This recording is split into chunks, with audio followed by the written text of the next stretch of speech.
এই চ্যানেলে সম্প্রচারিত সকল খবরই সচেতনতামূলক এবং শিক্ষণীয়, কোনো কিছুই প্রভাবিত নয়। আবাস যোজনার প্রথম কিস্তির টাকা ঢুকতেই বাড়িয়ে বাড়িয়ে গিয়ে কাটমানি চাওয়ার অভিযোগ কিন্তু উঠে আসছে। কারোর জন্য 10,000 তো কারোর জন্য মূল্য নির্ধারণ 15,000 টাকা। টাকা না দিলে পরবর্তী কিস্তির টাকা ঢুকবে না, এমনও গুরুতর হুমকির সম্মুখীন হতে হচ্ছে আবাস যোজনায় যাদের টাকা ঢুকেছে প্রথম কিস্তির টাকা তাদের। সাথে সাথে পঞ্চায়েত সদস্যের স্বামী এমন ভিডিও ভাইরাল হতেই শোরগোল। গ্রাউন্ড জিরোতে গিয়ে দেখা গেল ভুরি ভুরি অভিযোগ উপভোক্তাদের, এমনকি এক বৃদ্ধের টাকা ঢুকতেই টিপ ছাপ নিয়ে টাকা তুলে নেওয়ার চেষ্টা। সংবাদ মাধ্যমের ক্যামেরা দেখেই একেবারে ভয় পেয়ে সেখান থেকে তিনি চলেও যান। দেখাবো সেই ভিডিও, তবে এই ভিডিওর সত্যতা যাচাই করেনি ভিশন প্লাস নিউজ। আপনার হ্যাঁ ঢুকেছে। মানে আবাস টাকা ঢুকেছে আবাসের? অভিযোগটা এটাই, ও আমাদের কাছে ঘরের বাবদের 15,000 টাকা চাইছে, আর 15,000 টাকা চাইছে। এবার আমরা বলছি এখানে করবো না, একটু অন্য জায়গায় করবো, ছেলেদের যেখানে থাকে সেখানে। তো বলছে তার জন্য আলাদাভাবে সেটিং করতে হবে। ও এটাই বলছে। কি সেটিং করতে হবে? সেটিং বসে হয়তো মানে 15,000 যেমন চেয়েছে হয়তো 20,000 চাইছে, এটাই মানে উল্লেখ করেনি। বলছে যে ওটা বসে সেটিং করতে হবে। আমাদের ওটা কে চেয়েছিল টাকাটা? ওই মেম্বার সুপেন, মেম্বারের স্বামী। ওই যে একটা ভিডিও ভাইরাল হয়েছে না ওই মেম্বারের স্বামীর, হ্যাঁ হ্যাঁ, যে ভিডিওটা ভাইরাল হয়েছে সেটা কোথাকার ভিডিও? এই গহিলারি এখানকার। এখানকার? হ্যাঁ, এখানে এক একজনের কাছে এক এক রকম ওই টাকা চাইছে। কারো কাছে 20,000, কারো কাছে 15,000, কারো কাছে 10,000।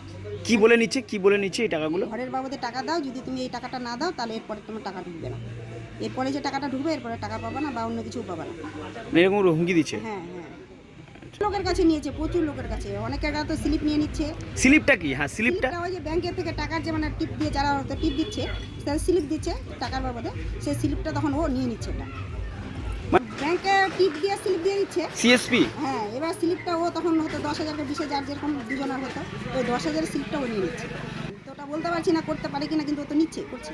সিএসপি এভাবে মানে হ্যাঁ সিএসপি তো আগেই টাকা কেটে নিচ্ছে তাহলে? হ্যাঁ হ্যাঁ হ্যাঁ, লাগে। আমি ওই জন্য বলেছি আমাকে এরপরে আসে বলুক, আমি বলো তুই 1,00,000 টাকা নিয়ে না, 20,000 টাকা আমাকে দিবে। আর তুই আমাকে যদি ঘর ইচ্ছা থাকে তো ঘর করে দাও, না হলে তুই নিজে ঘর করে নে। বাস 20,000 টাকা না লবণ তেল খাবো, ও 1,00,000 টাকা নিজে ঘর করে নেবে।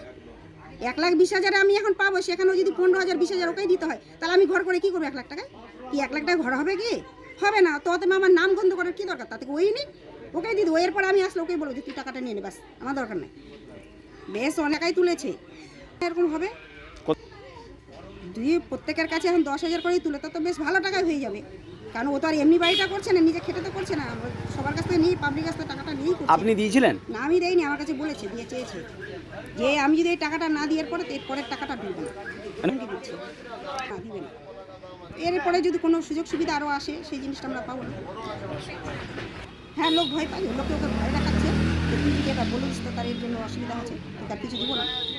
যারা লোক ভয়ে কিছু বলছে না, সাধারণ লোক এরা তো মানে আমরা তো গ্রামের লোক, আর অত চালাক চতুর না। হ্যাঁ, যার জন্য আমরা বাধ্য চুপচাপ থাকতে, কিন্তু সবসময় তো থাকা যায় না। কিছু তো আমাদের মনেই হয় যে না এই টাকায় যখন কিছু করতেই পারবো না, তার থেকে নিবই না। হ্যাঁ, এরকম কোনো দাম আছে? কি নাম আপনার? আমার নাম জয়া ঠাকুর। বামপন্থীরা কোনোদিন দুর্নীতিকে প্রশ্রয় দেয় না, দুর্নীতি করে না। যদি কেউ করে থাকে, প্রশাসন আছে, প্রশাসন তার আইনের ব্যবস্থা নেবে, এতে আমাদের কোনো কিছু বলার নেই। কিন্তু সিস্টেমটা হচ্ছে গোটা পঞ্চায়েত ব্যবস্থা যা তৃণমূল দুর্নীতি করতে দেখে দিল, নবান্নের 12 তলা থেকে 14 তলা থেকে শুরু করে বুথ স্তর পর্যন্ত, এই দুর্নীতির মধ্যে থেকে এত দুর্নীতি না করলে, কোথাও কাটমানি না দিলে চলে না পঞ্চায়েত। এই অবস্থায় কোন মেম্বার কতভাবে স্বচ্ছতাভাবে থাকবে, এটার গ্যারান্টি কিন্তু দেওয়া যাবে না। আমরা বলবো যে দুর্নীতি করুক, দুর্নীতির পাশে আমরা নাই। প্রশাসন যদি উপযুক্ত প্রমাণ পায় তার ব্যবস্থা নিক, তাতে আমাদের কোনো আপত্তি নেই। আমাদেরই লোক হোক, অন্য কে লোক, এটাতে আমরা কোনো সমর্থন করি না এবং সমর্থন করার কোনো প্রশ্ন ওঠে না। আমরাই তো লড়েছি ওখানে দুর্নীতির বিরুদ্ধে বড় পঞ্চায়েতে, যা জেল খাটিয়েছি তৃণমূলকে। আবার আমরা বলবো দুর্নীতিকে প্রশ্রয় দেবে, এটা হতে পারে না। প্রধান, সভাপতি সবাই জেল কেটেছে, ওটা সিস্টেমটা দুর্নীতির মধ্যে যুক্ত হচ্ছে।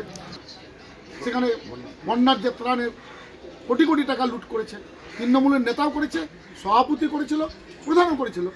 তার নিয়ে আন্দোলন করেছিলাম, কোর্ট করেছিলাম, তারা জেল খেটেছে।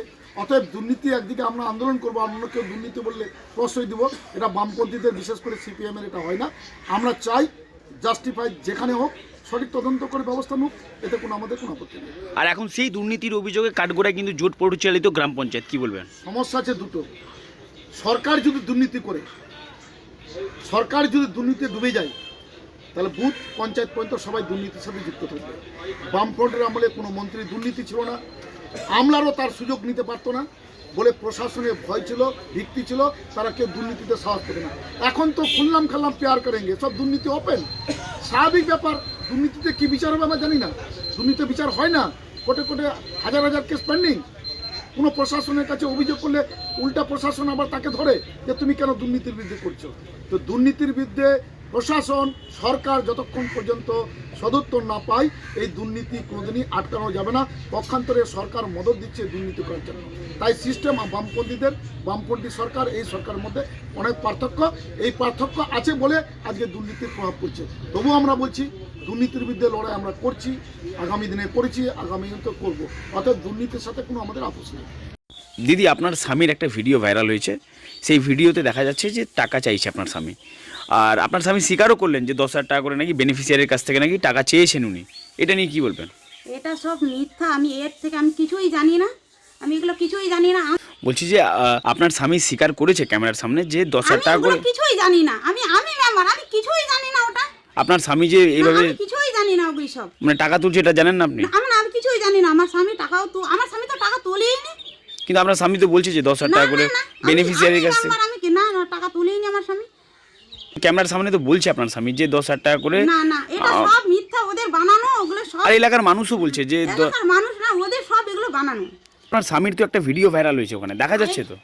দেখা যাচ্ছে, আমি এটা কিছুই জানি না। আমি তো মেম্বার, আমি কিছুই জানি না। ভিডিওতে দেখা যাচ্ছে যে আপনার স্বামী টাকা তুলছে, 10,000 টাকা করে চাইছে, দাম দর হচ্ছে। আমি এগুলো সব কিছুই আমি জানি। নাম আপনার? আমার নাম নিরুপমা দাস। আমি মেম্বার। কোন কোন গ্রাম পঞ্চায়েত এলাকার? বড়ই গ্রাম পঞ্চায়েত। এটা কোন গ্রাম? এটা গইলা।